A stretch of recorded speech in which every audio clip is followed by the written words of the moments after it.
So thanks again, Kendra. I really appreciate that very warm welcome, and good evening to everybody who's on the call tonight. Thanks so much for joining the presentation, and thank you so much to the Veal Farmers of Ontario for asking me to be here to speak with you all. As she said, my name is Holly McGill. I'm a ruminant nutritionist with Wallenstein Feed and Supply.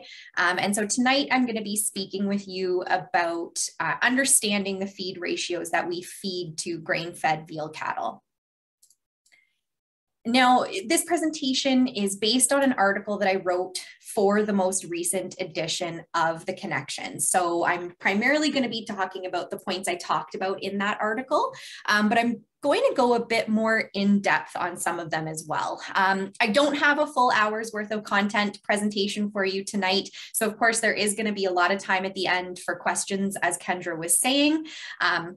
But for this talk, I'm going to start right off the bat with how we know we feed veal cattle today, and then kind of backtrack a little bit from there. So I'm going to review some of the key nutrients that we feed, the nutrient needs of veal cattle. We'll talk about how the growth and development of veal cattle informs those nutrient needs, and talk about how energy and protein go hand in hand within the diet.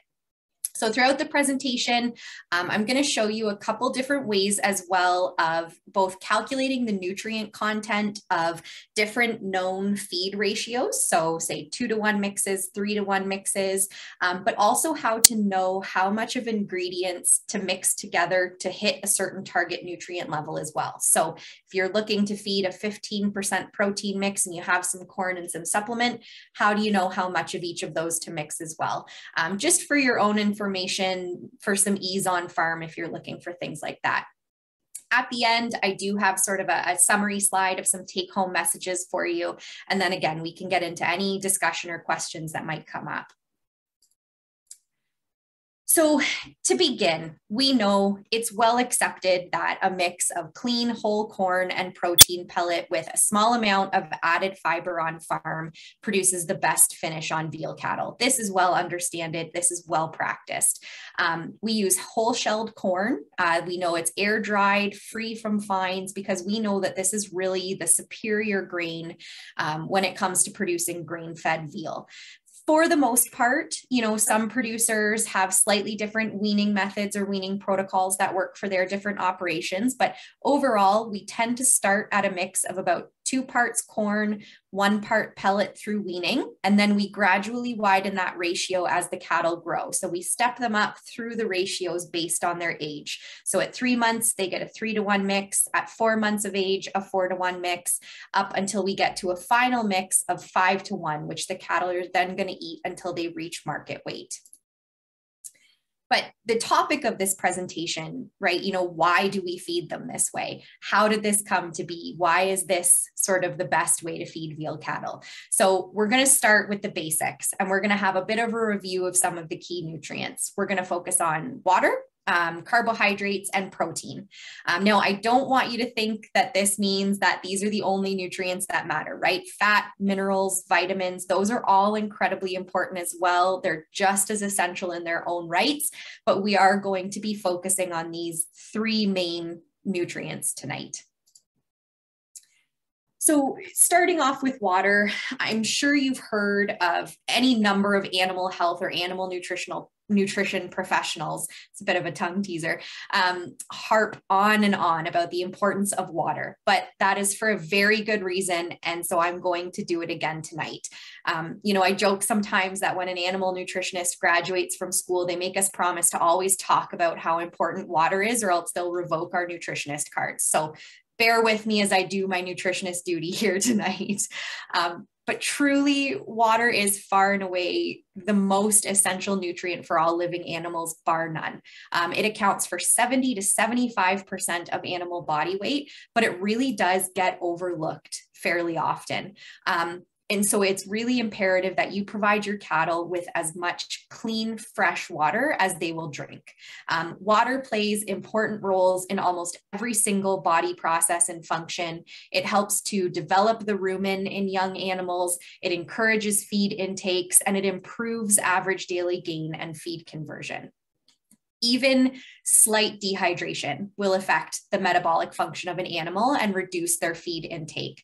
So just as an example, a 180 kilo animal is going to require anywhere from 10 to 30 liters of water a day, maybe even more, depending on things like temperature, humidity, and the dry matter content of the diet being fed to them. So they drink a lot of water. In general, an animal needs 4 liters of water for every 1 kilogram of concentrate that we expect them to eat. Because once this dry feed enters the rumen, it absorbs the water in the rumen. This helps the bacteria permeate into the feed to start digesting it. So for maximum gains, we want maximum water intake. There is a payback to encouraging water intake. There is a payback to making sure that they're drinking as much as they can.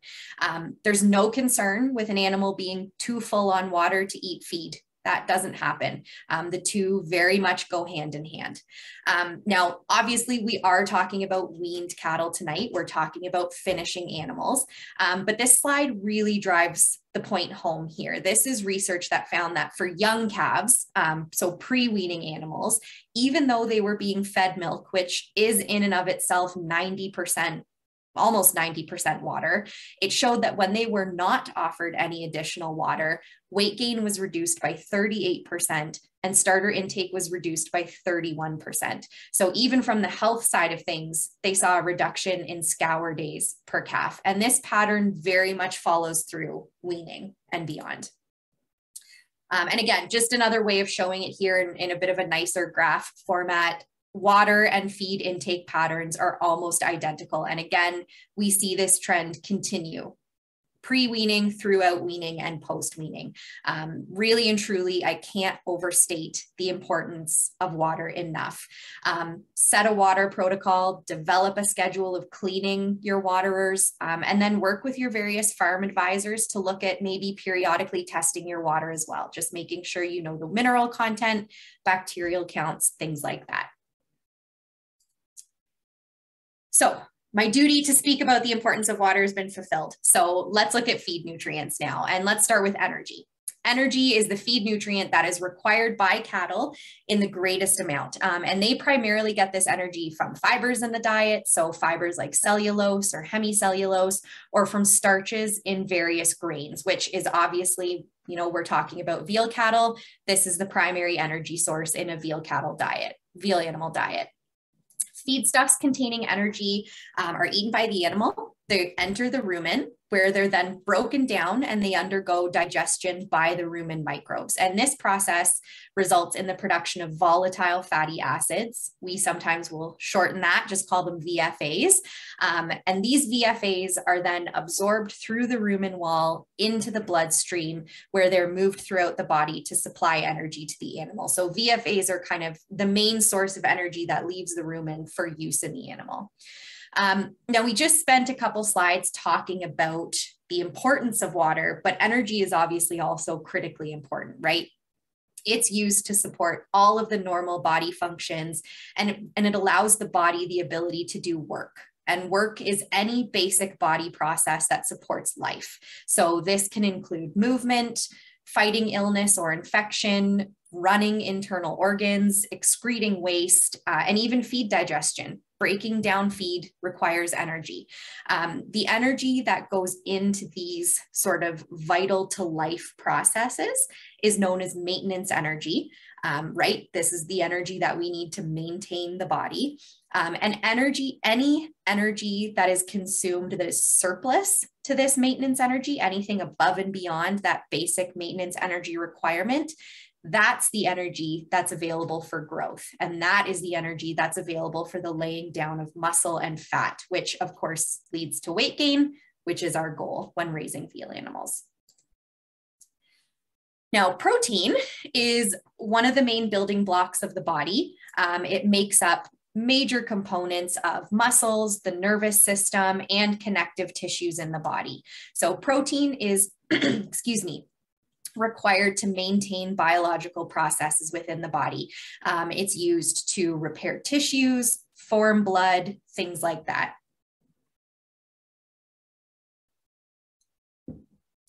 There has to be enough protein in the diet in order for cattle to maintain their bodies and grow, just like we talked about for energy. You know, we have a base level of protein that's required for maintaining the body and body processes, but anything above and beyond that can be used for growth. Excuse me. Now, there are two main fractions of protein. So that's rumen degradable protein, which is digested in the rumen at varying speeds, and rumen undegradable protein. Sometimes we call this escape protein. But this is protein that escapes the rumen undigested and is then broken down later in the digestive tract, normally the abomasum or the small intestine. Now, all protein is formed up of chains of amino acids. You can kind of see that on this slide here. The amino acids form into what's known as a polypeptide chain, and then that chain is wrapped up to form different proteins. Wherever in the digestive tract protein is digested, it's broken down back into those individual amino acids.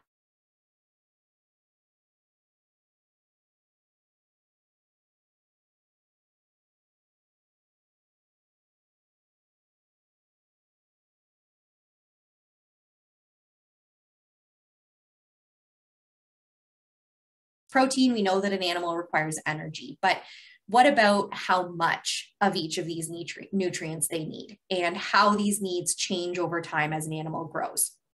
So if we start with energy, we know that maintenance energy requirements increase as an animal gains weight. And this makes a lot of sense, right? As an animal gets bigger, as it gains mass, there's more of it to maintain. This table illustrates this really well. So it is an older reference table, but the message holds true even to today. So when looking at this table, just to kind of explain some of the terminology here, MJ stands for megajoules. That's a unit of measurement for energy. Sorry, everyone. I've been fighting allergies today. And ME stands for metabolizable energy. And this is the portion of energy from the feed that the animal is actually able to use. So we do lose some energy from the diet throughout the digestion process, whether that's just feed ingredients that aren't able to be digested, whether it's lost in the feces.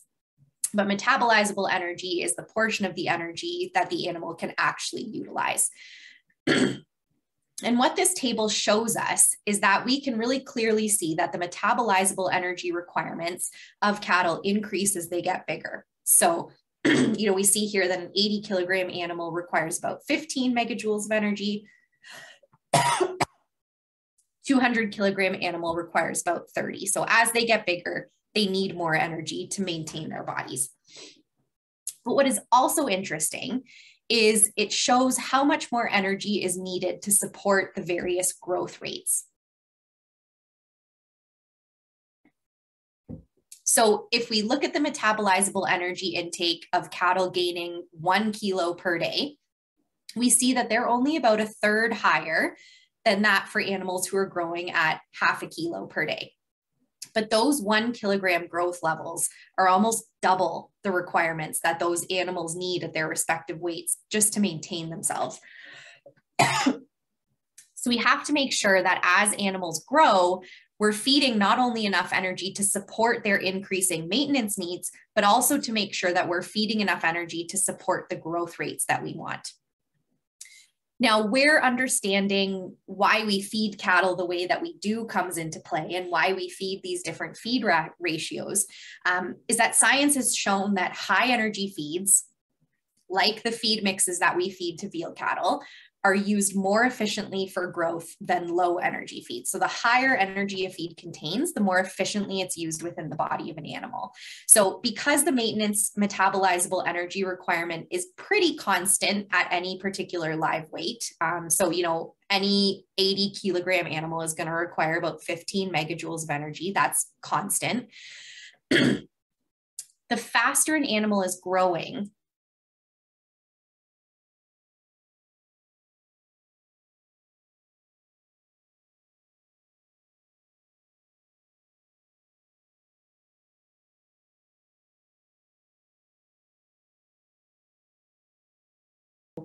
one kilogram. sorry, right? So if it's growing at 0.5 kilo per day, it takes 42 kilojoules for 0.5 kilo of growth. If we want a kilo, it needs 84 megajoules of energy total. Based using some numbers from this chart again on its predicted ME intake, that means it's going to need about 29% of its ME intake for growing.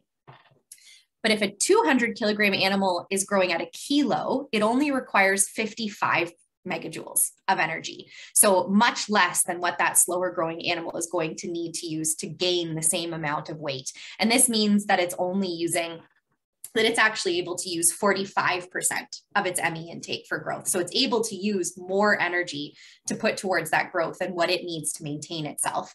At that rate, it's not only going to take half the time to achieve the same target live weight gain as the slower growing animal, which is going to need considerably more energy to grow the same amount. So this is really kind of the first point we highlight when we look at the value of making sure you're not feeding not just high quality feeds, but high quality feeds at the right ratios, which is higher energy mixes with more corn for later on when an animal is bigger and growing faster. So it can make more use out of that mix.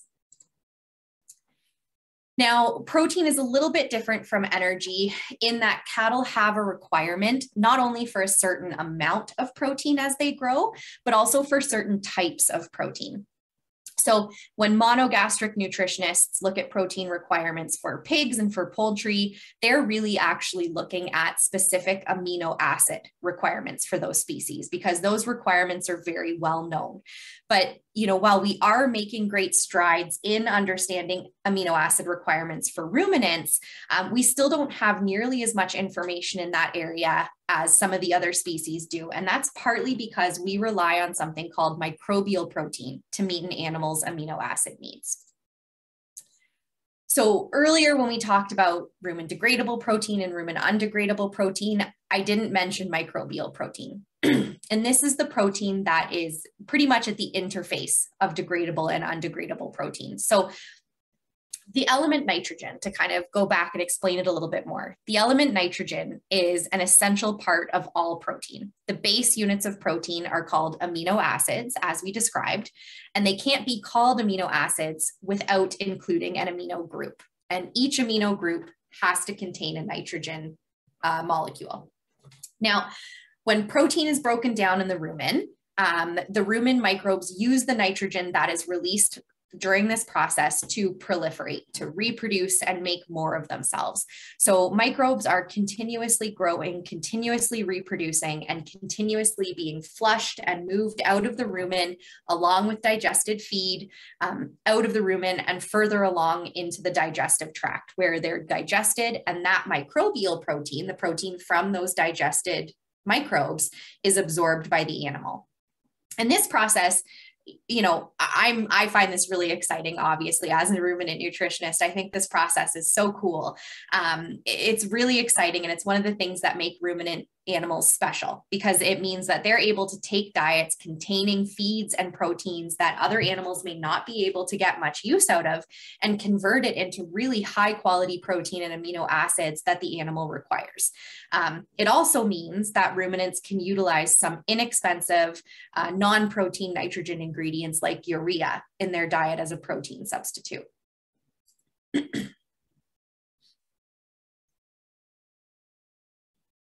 So just a quick note on urea on that subject. Cattle with fully functioning rumens can absolutely benefit from the inclusion of this non-protein nitrogen in their diet because it is like jet fuel for the rumen microbes.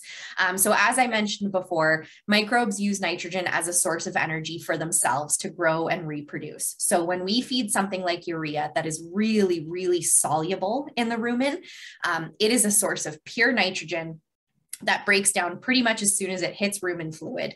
And those microbes have an immediately available source of energy to use. That said, we do like to reserve the use of urea only for those animals that we know to have fully developed rumens because urea can be poisonous if it's fed too early before a rumen is ready to use it.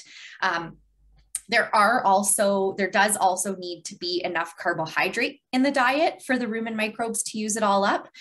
So again, we tend to save feeding urea for when the cattle are eating more corn, when they're a little bit older. So, in those 4-to-1 and those 5-to-1 mixes only. And I will talk a little bit more about that balance of protein and carbohydrates in a couple slides here. But I just wanted to touch on urea quite quickly there. So back to the discussion of protein requirements. Where protein is very similar to energy is when we look at an animal's requirement for amount of protein. Again, that requirement depends very much on the rate at which the calf is growing. So as growth rate increases, so too does the animal's requirements for protein. And that's for both degradable and undegradable protein. It needs more of both of those protein fractions. And again, we can see these changes shown here in this table. This really is an excellent table when we look at nutrient requirements. Ultimately, though, younger, lighter calves require higher dietary protein levels to meet their needs and require more of this protein as bypass protein earlier on when the rumen isn't as fully functional yet to make adequate microbial protein for them to use. So really, a balance of rumen degradable protein and rumen bypass or rumen undegradable protein is needed. Degradable proteins so that the rumen microbes can break it down and use that nitrogen for their own growth and to supply the animal with microbial protein. And bypass protein to help deliver protein directly to the animal to fill in any potential gaps in what the rumen can supply in terms of microbial protein, especially in young animals with, still developing rumens, or in high-performing, fast-growing animals like veal cattle. We're really asking these animals to perform and to grow, and so their protein requirements are going to be increased because of that. If a diet is too high in degradable protein, then we may not be supplying enough protein to the small intestine. But if a diet is too high in bypass protein, right, the protein that normally goes right to the small intestine, then we may not have enough nitrogen in the rumen for the rumen microbes to grow and digest feed properly. So again, it's a balancing act between those two protein types. That being said, and as I sort of mentioned on the urea slide, in order for rumen microbes to properly make use of nitrogen in the rumen, we do have to have enough carbohydrates or energy in the diet. And that's because they sort of use building blocks from each of those nutrients to produce more microbial protein, to break down feed, to produce, digestive products. There's a pretty constant relationship between the amount of microbial protein produced and the availability of metabolizable energy in the rumen. So the more energy that's available, the more microbial protein is produced. Without enough carbohydrates in the rumen, the ability of the microbes to use all the nitrogen that is available to them is overloaded. They run out of ports to dock their ships at, so they get overwhelmed with kind of all the extra nitrogen that is left in the rumen.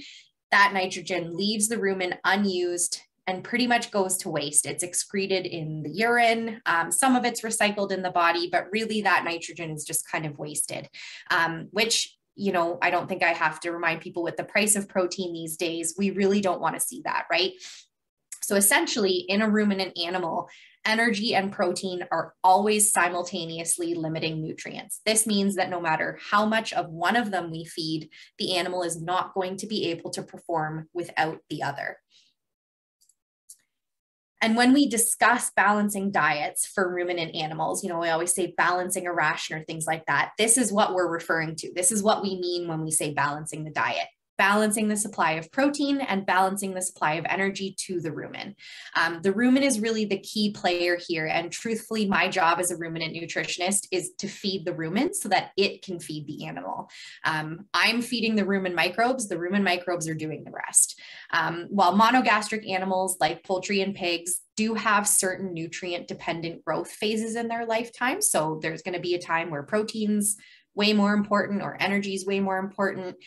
Ruminants always require energy and protein no matter the stage of life because the rumen requires both to properly function. Obviously, sometimes you're going to need a little bit more, but again, both of them are needed very much throughout a ruminant's life cycle. But to summarize and sort of underpin all of this, as much as they always need both energy and protein, the amount of each of those that they require is dynamic. Like I said, the amount changes as the animal grows. You know, we saw that in the chart. It was very clearly demonstrated. And we know this as they get older. We saw that early on, younger animals need more protein to help them build frame. And then later on, we can feed more energy to make use of that improved feed efficiency we see with higher energy diets going to faster growing animals. So we want our cattle to be growing well at all times, but we need to make sure that they're gaining the right kind of weight at the right time in the right way. And so this is why we start with a lower amount of corn and kind of gradually work our way up from there.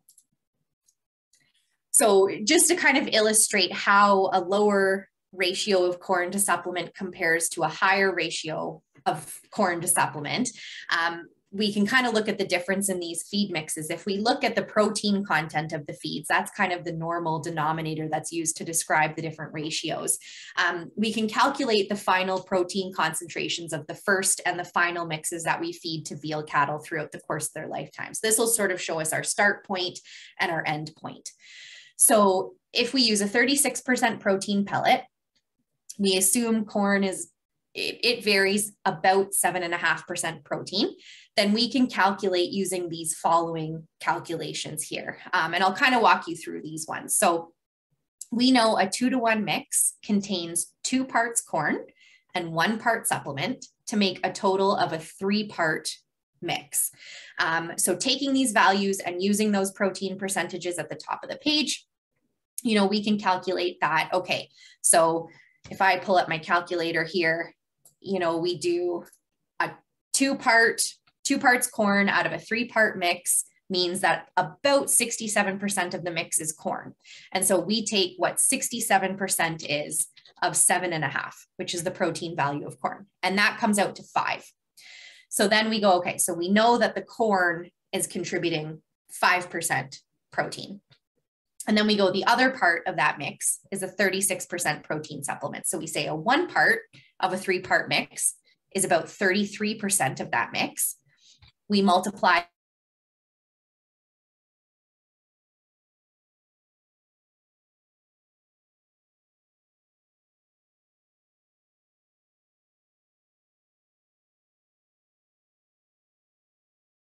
or 7.5% corn and 36% pellet works out to about 17% protein total. And using that same calculation, but using a 5-to-1 mix, we know that after running those numbers, a 5-to-1 mix of corn comes out at 12%. So we start with a 17% protein mix, and we finally end up with a final mix of 12% to some of those finishing cattle. And as we discussed earlier, these younger, lighter cattle require higher dietary protein levels to meet their needs because the rumen just isn't fully developed enough yet to be producing enough microbial protein for them. So a higher protein ration early on, like a 17% 2-to-1 mix, like we just talked about, ensures that these smaller animals who physically just can't eat a significant amount of feed yet either, right? You know, they're smaller, they're limited by the capacity of their digestive tract. This makes sure that they're getting enough protein to provide their body with what it needs to maintain itself and grow. So as they get bigger and as their intakes increase, then we can slowly ramp the protein percentage of the mix back by increasing the corn to supplement ratio to continue to provide protein, but also bring more energy in for a stronger finish. So to put it a little bit differently, studies have shown improvements in feed efficiency when the ratio of protein to energy in the diet is higher. So when we feed a little bit more protein, we see that feed efficiency is improved. Furthermore, there was another study that demonstrated that a lower carbohydrate to protein ratio, so again, a diet with a little bit more protein, allowed for more efficient protein use for growth in veal cattle. But what was really interesting about this study was that it showed this benefit right in that 3 to 5 months of age window.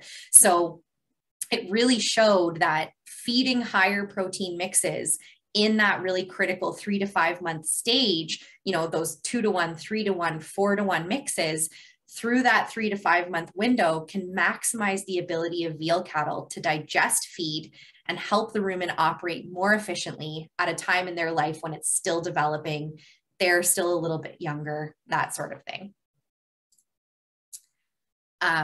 But again, this same idea of making sure the rumen's ability to digest feed is maximized holds true for when we talk about why we cap our maximum ratio at 5 parts corn to 1 part supplement, why we don't kind of push beyond that.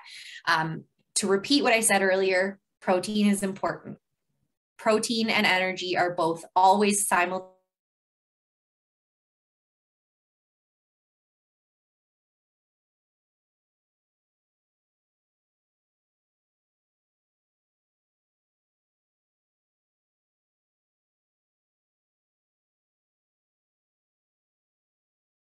That animal is not going to grow the same way. The rumen microbes aren't able to proliferate and break down the feed the animal's consuming. It directly impacts feed efficiency. The calf's no longer able to get as much out of the feed it's consuming, and less microbial protein is being produced. So it's kind of a triple whammy when we're looking at all of the impacts on rumen function that not feeding enough protein can have on animal performance. So we really do, we stop at that 5 to 1 mix. 12% is sort of the lowest protein level that will go to, because it starts to be a real diminishing return at that point when you push higher than that. Finally, from another rumen health angle, and from a bit of a more practical and applied nutrition standpoint here, this progression is also really great because it gives the rumen time to adjust in between some of the various ratio changes. So rumen microbes are very specialized in their ability to break down certain nutrients. So the rumen adapts really specifically to the diet that's being fed. The microbes that are needed to break down what the animal is eating, they grow, the other ones die off. So the rumen really narrows in on what it needs. And it typically takes about 2 weeks for the rumen to shift and adapt to a new ration. So making these changes over the course of a month allows the microbes to adapt, and it minimizes any sort of rumen upset that might be caused by adding more corn in. So again, we feed these higher protein ratios early on. We slowly build them up to a 5 to 1 ratio at about 5 months of age. And then at that point, we let them do what they were born to do, eat that final high energy mix and gain until the end. So as I said, I didn't have the full hour for you here tonight, but I am looking forward, if there's any questions, some good discussion. But the one thing that I did want to leave you with is just sort of an interesting calculation. And this is a method of figuring out on your own, on farm, how much of 2 different ingredients you would need to mix to target certain protein levels. And so to do this, you would need to use the Pearson square. So anytime, if you want to look it up again, it's the Pearson square. It's a really handy little tool. So say here we're looking, we know that we want to target a 17% or, 15% here. Say we, okay, Holly, when she was talking, she mentioned 7.5% corn and a 36% supplement, but I have, a supplement that's 47% and a grain mix that's 10%. So if I want to make a final mix that's 15, how do I know how much to feed? So this Pearson square, so what you do with this, so as I said, in the middle, you put your 15% target. You have your supplement mixture with your 47%, your grain mixture with 10%, and then you work in a square across.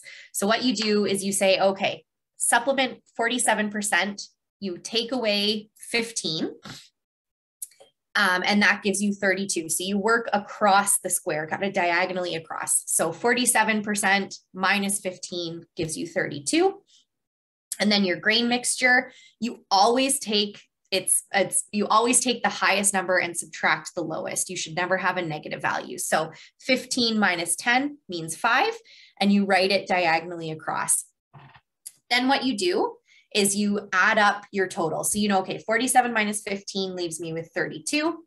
15 minus 10 leaves me with 5. I add those 2 up for a total of 37 parts.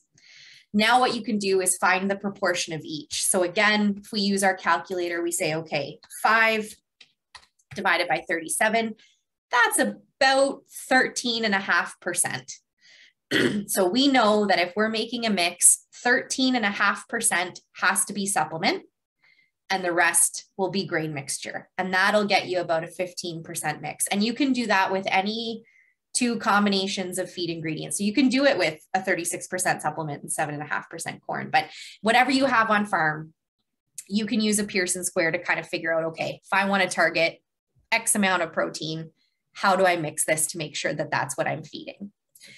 Just kind of a neat little tool. I like the Pearson square. It's always kind of nifty to do it yourself, but just kind of a fun thing to use if you're working with some different ingredients. So to wrap this all up, what are some of our take-home messages here, right? And that would be water, far and away, again, the most important nutrient in a veal animal's diet. We want to make sure that the supply is clean, it's fresh, and it is constant.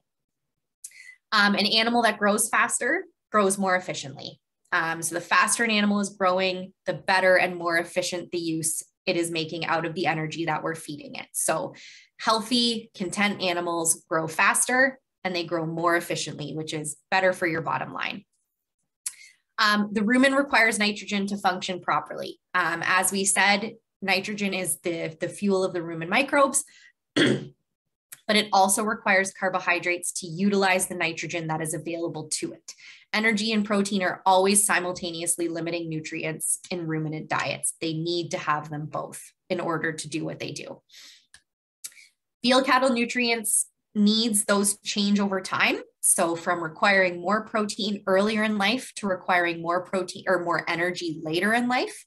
But again, we need both.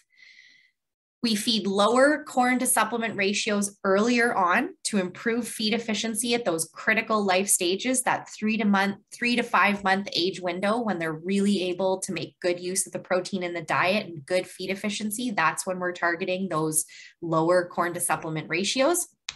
We don't recommend feeding beyond a 5-to-1 corn to supplement mix. It can be tempting to push beyond that, maybe thinking a little bit more energy is going to get a bit better finish, a bit quicker finish, but that's not the case. It dilutes the protein out too much and they need to have protein in order to digest their feed. A bonus little take-home message here for everybody. When you're looking for a protein pellet, no matter the feed company that you're working with, what is good quality in a protein pellet, look for one that contains bypass protein. So again, especially if you're feeding it to younger animals, if you've got some that are on that 2-to-1 or 3-to-1 mix, make sure that it does have some bypass protein in that pellet. Look for some rumen health promoting ingredients. So some supplements will have like a yeast ingredient. Some of them might have bicarb, something just to help the rumen health a little bit. We are feeding a lower amount of fiber than rumens are normally designed to digest. So sometimes it's nice to give a little bit of help there. But obviously in 2 weeks, we'll talk way more about fiber in depth. So stay tuned for that.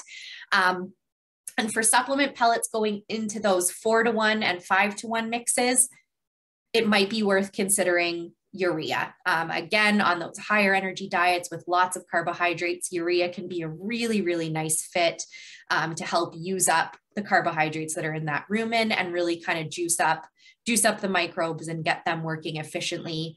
And you'll probably, you should see a good feed efficiency boost when you include urea in a pellet. And that is it. Thank you so much for bearing with me as I sort of worked through some of my allergies there. But yeah, as Kendra said, I'm looking forward to chatting with you. Any questions that might come up, anything that I can go into more detail on, I'm happy to chat more.